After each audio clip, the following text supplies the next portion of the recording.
Welcome. Sangeeta Bhalsingh या माझ्या YouTube चॅनलवर तुम्हा सर्वांचे हार्दिक स्वागत. आमच्या कॉलेजमध्ये पूर्वपरीक्षा चालू आहेत, त्याच्या प्रश्नपत्रिका मी तुम्हाला देत आहे. ही प्रश्नपत्रिका आहे अर्थशास्त्र या विषयाची.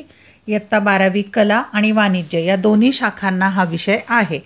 80 गुण आहेत आणि 3 तासाचा वेळ आहे. पूर्वपरीक्षा 2023-24 या वर्षीची ही प्रश्नपत्रिका. एक नमुना प्रश्नपत्रिका म्हणून सोडवा. बोर्ड परीक्षेची प्रश्नपत्रिका अशीच असणार आहे, हे लक्षात घेऊन सराव करा. मला वेळ मिळेल तेव्हा याची उत्तरपत्रिका मी तयार करून देणार आहे तुम्हाला. तोपर्यंत तुम्ही सोडवण्याचा प्रयत्न करा. सूचना वाचायच्या. सर्व प्रश्न सोडविणे अनिवार्य आहे. आवश्यक त्या ठिकाणी कोष्टक किंवा आकृत्या काढा. उजवीकडील अंक पूर्ण गुण दर्शवतात. आणि चौथी सर्वात महत्त्वाची सूचना, प्रत्येक प्रश्नाच्या उत्तराची सुरुवात नवीन पानावर करावी. म्हणजे प्रमुख प्रश्न पहिला, दुसरा, तिसरा जो आहे तो नवीन पानावर घ्यायचा आहे. ही सर्वच विषयांना सूचना वापरा, महत्त्वाची आहे.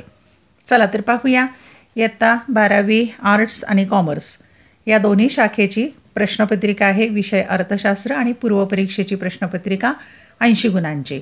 स्क्रीनशॉट काढून घ्या किंवा व्हिडिओ पॉज करून लिहा. वेळ मिळाल्यानंतर याची उत्तरपत्रिका मी जरूर देईल. तसेच या चॅनलची प्लेलिस्ट एकदा पाहून घ्या.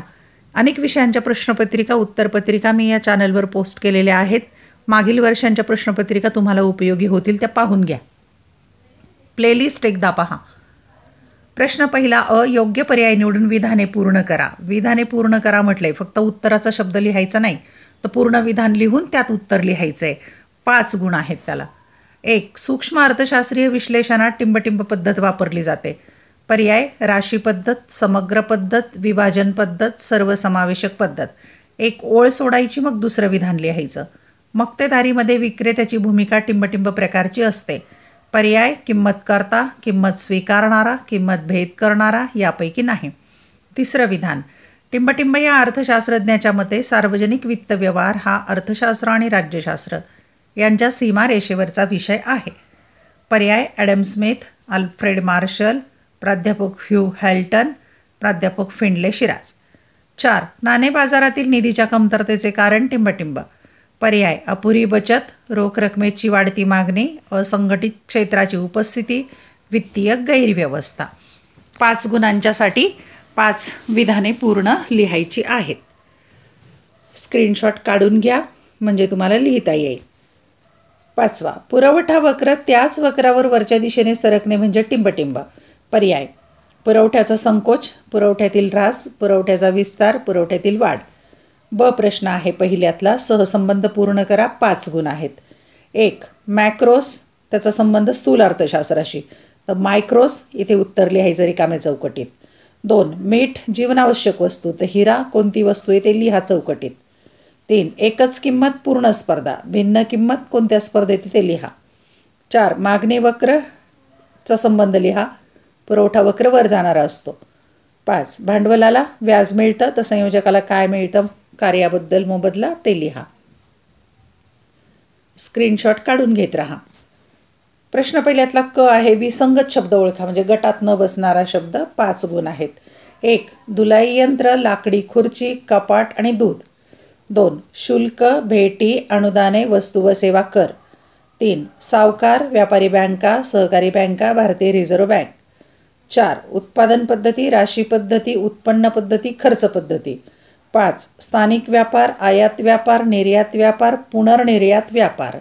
विसंगत किंवा गटात न बसणारा शब्द 1 लिहायचा आहे. प्रश्न पहिल्यातला ड, योग्य आर्थिक पारिभाषिक शब्द सुचवा. 5 गुण आहेत. 1. विशिष्ट घटकाच्या समतोलाचे विवेचन करणारा समतोलाचा प्रकार. 2. किंमत स्थिर असताना इतर घटकातील बदलाचा परिणाम म्हणून जेव्हा मागणी वाढते. 3. एका देशाने दुसऱ्या देशाकडून केलेली वस्तू व सेवांची खरेदी. 4. वस्तूच्या अंगी असणारी मानवी गरज भागवण्याची क्षमता. 5. 2 भिन्न कालावधीत वस्तूच्या किमतीत होणाऱ्या बदलांचे मापन करणारा निर्देशांक. या चॅनलची एकदा प्लेलिस्ट पाहून घ्या. मागच्या काही प्रश्नपत्रिका तुम्हाला मिळू शकतील. उत्तरपत्रिकाही आहे. प्रश्न दुसरा अ, पुढील उदाहरणांच्या आधारे संकल्पना ओळखून ती स्पष्ट करा. कोणत्याही 3. 5 पैकी 3 सोडवायच्या. 6 गुण, म्हणजे एका संकल्पनेला 2 गुण. संकल्पना ओळखायला 1 गुण आणि त्याचं कारण लिहायला 2 गुण. 1. निलेशने त्याच्या बहिणीसाठी दागिने खरेदी केले. 2. साखरेच्या किमतीत 50% घट झाल्यास साखरेच्या मागणीत 50% वाढ होते. 3. वीरूने 500 किलोग्रॅम गहू उत्पादनापैकी 100 किलोग्रॅम उत्पादन त्याच्या कुटुंबासाठी बाजूला ठेवले. 4. राजेंद्रने 4000 किलोग्रॅम तांदूळ उत्पादनापैकी 40 रुपये दर असताना 1000 किलोग्रॅम तांदूळ बाजारपेठेत विक्रीस आणला. 5. आशाने एका विशिष्ट उद्योगातील वैयक्तिक उत्पन्नाची माहिती गोळा केली.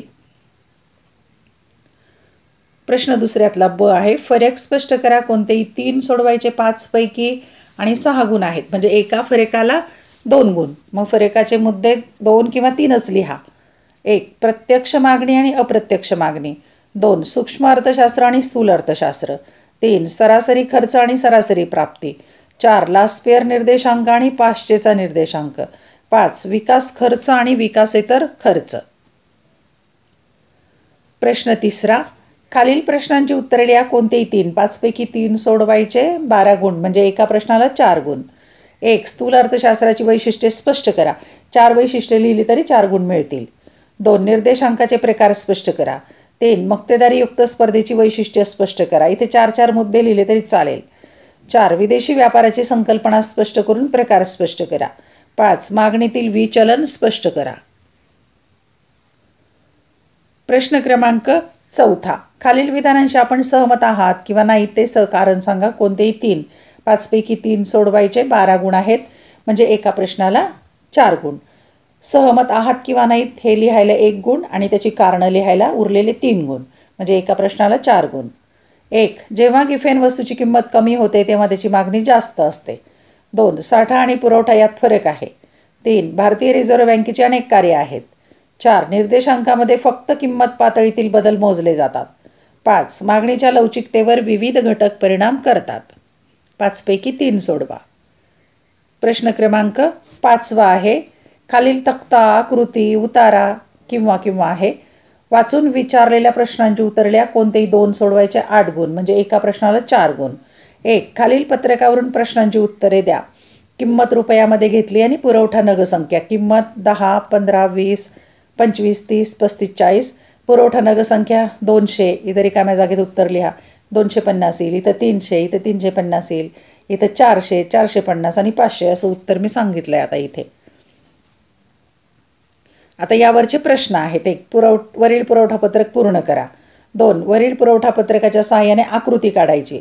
3. किंमत आणि पुरवठा यातील सहसंबंध स्पष्ट करा. प्रश्न क्रमांक 2. खालील आकृतीचे निरीक्षण करा आणि प्रश्नांची उत्तरे लिहा. आता इथे आकृती दिलेली आहे. क्ष अक्षावर मागणी घेतलेली आहे. य अक्षावर किंमत घेतलेली आहे. क ही किंमत आहे. हा मूळ मागणी वक्र आहे. हा स्थानांतरित मागणी वक्र आहे उजवीकडे. हा डावीकडे स्थानांतरित वक्र आहे. त्यावरून प्रश्नांची उत्तरे. 1. उजवीकडे स्थानांतरित होणारा मागणी वक्र. 2. डावीकडे स्थानांतरित होणारा मागणी वक्र. 3. वस्तूची किंमत. आणि 4. मागणीतील वृद्धी आणि ह्रास या संकल्पना स्पष्ट करा. 4 गुणांच्यासाठी 1 मार्काला 4 प्रश्न विचारलेले आहेत आकृतीवरून. तिसरा प्रश्न आहे. उतार्यावरच्या प्रश्नांची उत्तरं द्यायची. उतारा पाहूया आपण. उतारा 1-2दा वाचायचा. उत्तर त्यातच आहे. लोकांचे वृद्धत्व, अनारोग्य, अपंगत्व आणि दारिद्र्य यावरील उपाय म्हणून शासनाने नियमित रक्कम द्यावी ही सामाजिक सुरक्षेची पारंपरिक कल्पना आहे. ही कल्पना मुळातूनच बदलली गेली पाहिजे. लाभार्थ्यांना धनादेश लिहून देण्याच्या पद्धतीपासून त्यांची काळजी घेण्यासाठी संस्थात्मक व्यवस्था करण्याकडे सामाजिक सुरक्षेत संकल्पनात्मक बदल व्हायला हवा. यामध्ये त्यांना बऱ्यापैकी स्वावलंबनाच्या दृष्टीने सक्षम करण्याचाही समावेश असला पाहिजे. सामाजिक सुरक्षेच्या धनादेश लिहा या प्रारूपाला श्रीमंत जगाच्या लोकसंख्या संक्रमणाच्या पर्याप्त अवस्थेला वारसा लाभला आहे. लोकसंख्या संक्रमणाच्या अवस्थेत अर्थव्यवस्थेतील काम न करणाऱ्या लोकांची काळजी घेण्यासाठी वसूल केले जाणारे कर पुरेशा प्रमाणात मिळू शकतील इतक्या प्रमाणात काम करणाऱ्या लोकांची संख्या असते. भारतासारख्या कमी श्रीमंत देशासाठी हे प्रारूप अनुकूल नाही. भारतातील लोकसंख्येचे वाढते आयुर्मान, वाढते शहरीकरण व त्यामुळे होणारे स्थलांतर यामुळे हे प्रारूप योग्य ठरत नाही. शहरीकरणाअंतर्गत सामाजिक सुरक्षा स्थितिशील समाजापेक्षा वेगळी असते. आता यावर प्रश्न विचारलेले आहेत. 4 गुणांच्यासाठी 4 प्रश्न. 1. सामाजिक सुरक्षेची पारंपरिक कल्पना सांगा. 2. या उतार्यात सामाजिक सुरक्षेत कोणता संकल्पनात्मक बदल सुचवण्यात आला आहे. 3. श्रीमंत जगातील सामाजिक सुरक्षेचा वारसा कोणता आहे? 4. भारताच्या कोणत्या वैशिष्ट्यामुळे भारतात सामाजिक सुरक्षेचे पारंपरिक प्रारूप अनुकूल ठरत नाही? शेवटचा प्रश्न 6वा. खालील प्रश्नांची सविस्तर उत्तरे लिहा. तत्पूर्वी एक सूचना, या चॅनलवर इयत्ता 11वी आणि 12वी या दोन्ही वर्गांचे अनेक विषयांचे व्हिडिओ लेक्चर मी पोस्ट केलेले आहेत, ते नक्की पहा. तसेच मागील काही वर्षांच्या बोर्ड प्रश्नपत्रिकाही आहेत, उत्तरपत्रिकाही आहेत, त्या पहा.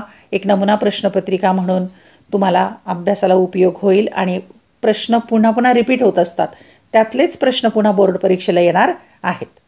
आता 6व्या प्रश्नातले 3 पैकी 2च सोडवायचे आहेत. 16 गुण आहेत, म्हणजे एका प्रश्नाला 8 गुण. दीर्घोत्तरी प्रश्न आहे. 1. घटत्या सीमांत उपयोगितेचा सिद्धांत गृहीतकांसह स्पष्ट करा. 2. सार्वजनिक उत्पन्न मापनात येणाऱ्या व्यावहारिक अडचणी स्पष्ट करा. 3. सार्वजनिक खर्चात वाढ होण्याची कारणे स्पष्ट करा.